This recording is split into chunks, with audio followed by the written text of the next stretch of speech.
Hello అండి. Welcome to our channel Swapna Vijay gardening vlogs. అందరు ఎలా ఉన్నారు? బాగున్నారా అండి? ఇది చాలా రోజుల కిందట నేను హార్వెస్ట్ చేసిన రోజ్ ఫ్లవర్ ప్లాంట్ యొక్క గులాబీ పూలండి. అయితే ప్రస్తుతానికి ఈ మొక్క ఏ విధంగా ఉంది అనేది చాలామంది కామెంట్ సెక్షన్లో అడిగారు.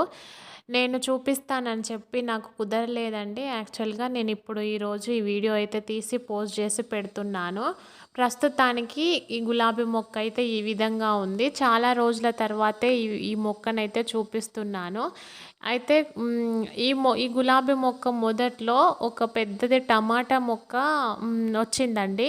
ఆ టమాటా మొక్కకి కాయలు కూడా పడ్డాయి. నేను ఇంకెందుకు ఆ టమాటా మొక్కను తెంపేది అని చెప్పి నేను అది పూర్తిగా కాయలు కాసి ఆ టమాటా చెట్టు పాడైపోయే వరకు నేను అలానే ఉంచాను. అప్పుడు ఇది కొంచెం పువ్వులు పూయడం అయితే తగ్గిపోయింది. ఇంకా ఆ చెట్టు అయిపోయినాక పీకేసి మళ్ళీ మొక్క చుట్టూ బాగా నీట్గా తవ్వి ఆవు పేడ కొంచెం మాగిన పశువుల ఎరువు అయితే వేసి రోజు అయితే వాటర్ ఇస్తూ ఉన్నామండి. తర్వాత ఇప్పుడైతే పూల మొక్క ప్రస్తుతానికి ఈ విధంగా ఉంది.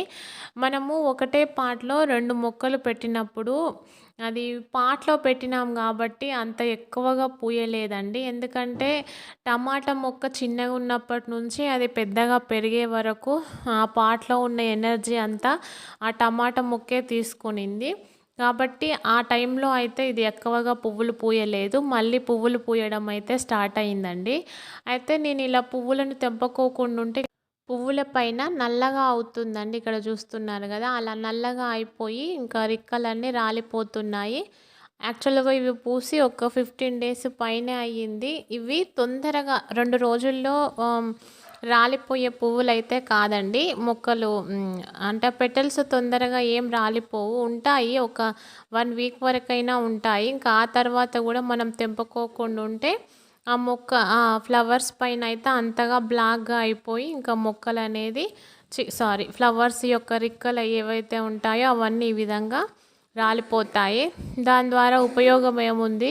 అందుకోసమని నేనైతే ఈ విధంగా ఫ్లవర్స్‌ని అన్నీ తెంపుకొని ఒక కవర్‌లో వేసి అయితే ఫ్రిడ్జ్‌లో పెడుతున్నాను.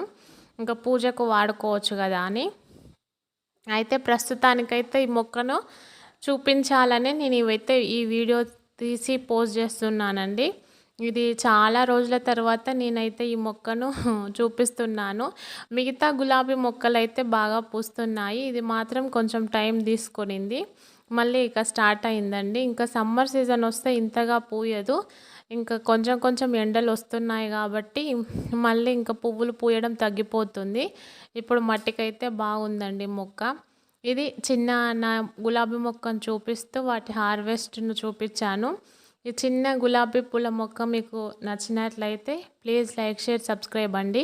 మరొక మంచి వీడియోతో మళ్ళీ కలుద్దాం. ఫైనల్‌గా ఈ కొన్ని ఫ్లవర్స్ అయితే వచ్చాయి. Thank you. Have a nice day. Bye అండి.